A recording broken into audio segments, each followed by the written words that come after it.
Your organization is adopting AI faster than ever, right? You're using third-party models, APIs, and libraries to build some incredible new capabilities. But hiding inside this new ecosystem is a risk that most of your traditional security tools are completely blind to. So let's dive into this critical topic, AI supply chain security. Honestly, this is the single best way to think about it. We all remember the SolarWinds attack, where one single compromised software update cascaded into thousands of organizations. Well, the exact same risk exists in AI, but with a crucial difference. The components are often invisible black boxes, which makes the threat even harder to spot. Okay, let's make sure we're all on the same page here. When we talk about the AI supply chain, we're not just talking about code. We're talking about the whole shebang. The pre-trained models you download from places like Hugging Face, the APIs from OpenAI or Google you're integrating, those open source libraries like PyTorch, and even the massive datasets used for training. Every single one is a dependency, and that means every single one is a potential attack vector. Now you might be thinking, hey, we've got software supply chain security covered. How different can this really be? And the answer is fundamentally different. Let's dig into why this is such a uniquely opaque challenge. This slide really lays it all out. With traditional software, we have visibility. We can look at the source code, run static analysis, and rely on standards we all know, like software bills of materials, or SBOMs, and databases of common vulnerabilities and exposures, the CVEs. But with AI, those tools just don't work. You can't read the code of a neural network with billions of parameters. Its behavior is a product of its training data, and there is no CVE database for a backdoored AI model. And this gets to the heart of why our traditional tools fall short. They just weren't built for this new world. I mean, how can a standard code scanner possibly find a vulnerability that's hidden in the mathematical weights of a model? How can you review a data set with billions of images to find just a few poisoned examples? The simple answer is you can't. We are dealing with a totally new class of asset that needs a new class of security. Okay, so we've established this is a hard problem. But what are the actual threats we need to be worried about? Let's break down the 4 main ways your AI supply chain can be compromised. We can group all these threats into 4 major categories. If you keep these in mind, you'll have a really clear framework for your defense strategy. And as you'll see, they cover the model itself, the libraries that build it, the data that trains it, and the platforms that run it all. So here they are. Number 1, poisoned or backdoored models. 2, compromised ML libraries. 3, malicious training datasets. And number 4, vulnerable APIs and infrastructure. Let's take a closer look at each one. First up, poisoned models.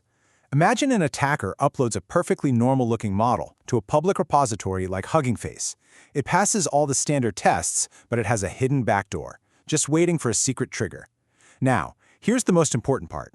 When you take that model and fine-tune it with your own data, you don't erase the backdoor, you inherit it. It's now part of your system. For our second risk, we've got one with a great name, the Pickle Problem. It sounds kind of harmless, doesn't it? But this is one of the most direct and dangerous threats in the entire AI supply chain, and has to do with the actual files used to save and share models. So here's the issue. Python's Pickle format is a really common way to package and share AI models. But, and this is a big but, it was designed to be able to execute code. This means an attacker can craft a malicious pickle file that, as soon as you load the model, runs whatever code they want on your machine. We're talking remote code execution. The takeaway here is immediate and it's actionable. Stop using Pickle for untrusted models. Period. Switch to safer formats like safe tensors. The third big risk is malicious training data. Attackers can subtly poison public datasets with mislabeled or harmful examples. And when you train your model on this data, you are literally baking the vulnerability right in. You end up with a model that might fail or act maliciously in very specific, hard-to-detect ways. And finally, number 4, you've got the vulnerable APIs and infrastructure you rely on. A misconfigured API from a third-party provider could expose the sensitive data you send to it, creating a major breach you might not even know about until it's way too late. All right, we've defined the problem, we've talked about the core threats. Now let's pivot to the solution.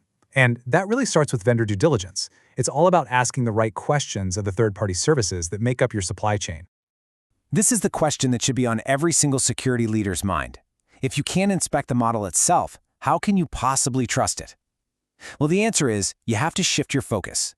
Instead of inspecting the asset, you have to scrutinize the process and the provider. This is your practical checklist for assessing any AI vendor. You need to ask these AI-specific questions. For provenance, where did the training data come from? For transparency, can we see things like model cards, the detailed performance and limitations, or any red team report showing how it was tested? And critically, you have to ask about data handling. What are you doing with our data? If a vendor tells you that's proprietary, that is a major red flag. And remember, using a third-party AI service is always a shared responsibility. The vendor is responsible for securing their platform and the core model, sure, but you are always responsible for how you use it. That means you're on the hook for managing access controls, for validating the inputs and outputs, and for monitoring the model's behavior inside your application. Let's be crystal clear on this point. A vendor's SOC 2 certification is great, but it covers their controls, not your implementation. If you build an application using their API and it causes harm or leaks data, that liability is yours. You are responsible for the due diligence, the oversight, and the ultimate output of that AI system. Okay, we've covered vendor management. Now let's bring it all home with a concrete action plan. What can you actually do internally, starting now, to get a handle on these risks? The single most important practice you can adopt is to create an AI-specific software bill of materials. A traditional SBOM just lists software libraries. An AI SBOM goes way further. It inventories your models, their versions, the data sources they were trained on, and key configurations. This visibility is the absolute foundation of good governance and security. So here are 4 fundamental practices you can start today. First, build that inventory. Know what you're using. Second, pin your versions. Using a latest tag is like leaving your front door unlocked. A compromised update can get pushed to your systems automatically. Always pin to an exact version. Third, verify integrity with checksums. And fourth, monitor the model's behavior for any unexpected changes or drift. Look, this doesn't have to be some massive, overwhelming project. This roadmap breaks it down into manageable steps. In the first 30 days, you can get huge, quick wins just by creating an inventory and pinning your versions. Over the next 90 days, you can start assessing vendors and migrating away from risky formats like Pickle. And then, in the long term, you can mature your program with comprehensive AI SBOMs and even red teaming. So let's bring it all together. First, remember that AI components are black boxes. They're just fundamentally harder to secure than traditional code. Second, keep those 4 core threats in mind: poison models, compromised libraries, bad data, and vulnerable APIs. Third, when you're dealing with vendors, ask the tough questions and own your share of the responsibility. And finally, the best way to start is with a detailed inventory and a phased, actionable plan. And that really brings us to the final question I want to leave you with.